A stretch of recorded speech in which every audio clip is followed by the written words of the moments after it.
सुप्रभातम प्यारे छात्रों, आज मैं आप लोग को द्वादश पाठ है स्वाध्यायात्मा प्रमद, इसका दूसरा और तीसरा पैराग्राफ पढ़ाने जा रहा हूँ। आप इसको ध्यान से सुनिएगा और इसे याद कीजिएगा। मातृदेवो भव, माता के अनुकूल बनो, माता को देवता के समान समझो। पितृदेवो भव, पिता के अनुकूल बनो, ऐसा आचरण करो जो पिता को अच्छा लगता है। आचार्य देवो भव, आचार्य के अनुकूल बनिए, आचार्य को देवता समझिए। आचार्य को जो अच्छा लगता है वैसा काम वैसा व्यवहार आप अपने जीवन में करें। अतिथि देवो भव, अतिथि के प्रति आपका सम्मान हो, अतिथि के अनुकूल आपका व्यवहार बने, अतिथि को आप देवता समझे। यानि अनवद्यानि कर्माणि तानि सेवितव्यानि न इतराणि। यानि अनवद्यानि, जो हमारे अनिंदनीय कर्म हैं, तानि सेवितव्यानि, उन्हीं का सेवन करना, उन्हीं का अपने जीवन में अपनाना। न इतराने, अन्य को नहीं, जो हमारे अंदर बुराइयां हैं उसको आप ग्रहण नहीं करेंगे, जो मेरे अंदर अच्छाइयाँ उसी को ग्रहण करेंगे। यानी अस्माकं सुचरितानि तानि त्वया उपास्यानि न इतरानि। इसी बात को और विशेष रूप से आचार्य कह रहे हैं, छात्र को उपदेश दे रहे हैं कि जो हमारे अंदर अच्छे आचरण हैं उन्हीं को तुम्हारे द्वारा उपासित अर्थात ग्रहण करने योग्य हैं, उन्हीं को आप सेवन कीजिए, उन्हीं को आप अपने व्यवहार में अपनाइए। न इतरानी, और दूसरे को नहीं। जो हमारे आदत व्यवहार में बुरी बातें हैं, बुराइयां हैं, उसको आप ग्रहण नहीं करें। जो हमारे अंदर अच्छाइयां हैं उसी को ग्रहण करें। ये के अस्मत् श्रेयांसो ब्राह्मणः तेषां त्वया आसनेन प्रशवसितव्यम्। जो कोई भी हमसे अधिक ज्ञानी पुरुष हैं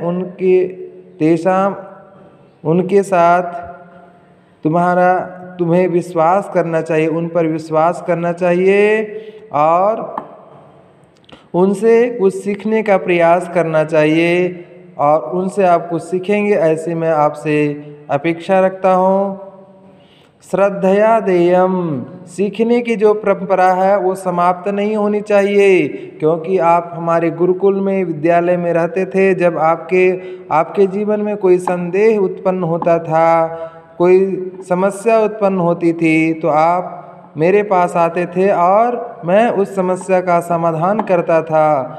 आपके जीवन में समस्या ना रहे, इसलिए आपके आसपास में जो ज्ञानी पुरुष हैं, विद्वान हैं, उनसे आप संपर्क में रहेंगे और अपनी समस्याओं का समाधान करते रहेंगे। जीवन में समस्याएं, प्रश्न, संदेह नहीं होना चाहिए।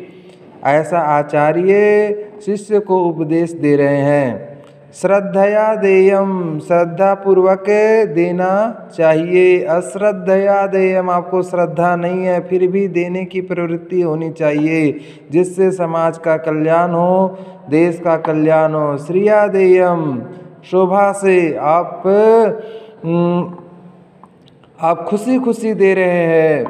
ह्रिया देयम, आप ह्रिया में होता है लज्जा से, आपको लज्जा आ रही है इसलिए क्योंकि दूसरे पड़ोसी आपको किसी को कुछ दान दे रहे हैं, तो आपको लज्जा शर्म आएगी, इसीलिए आप दे रहे हैं। भिया देयम, डर के कारण भी देने की प्रवृत्ति होनी चाहिए।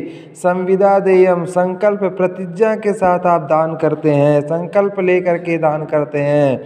देने की प्रवृत्ति आपके अंदर होनी चाहिए। अतः यदि ते कर्म विचिकित्सा व वृत्त विचिकित्सा, यदि वे कर्म क्या है?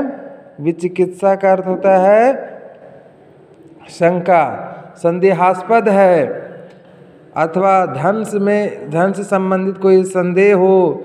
ये तत्र ब्राह्मणा समदर्शिणा, युक्ता युक्ता लुक्षा धर्म कामा स्युः।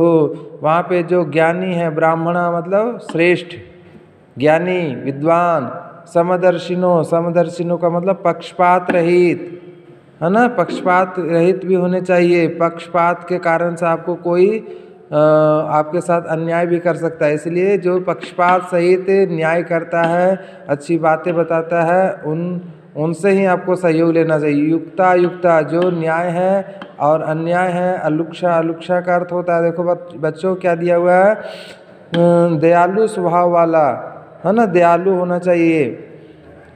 धर्म कामा धार्मिक हो, यथा ते तत्र वर्तेरन, जैसा व्यवहार वो करते हैं वैसा ही व्यवहार आपको भी करना चाहिए। ऐसा आदेश है, यही आदेश है। ऐसा उपदेश है, यही उपदेश है। ऐसा वेदोपनिषद, यही वेदोपनिषद की उपदेश है। एतद अनुशासनम, यही अनुशासन है। एवं उपासितव्यम, इस प्रकार से इसकी उपासना करनी चाहिए। आप इसको ध्यान से सुनेंगे, पढ़ेंगे और याद करेंगे। धन्यवाद।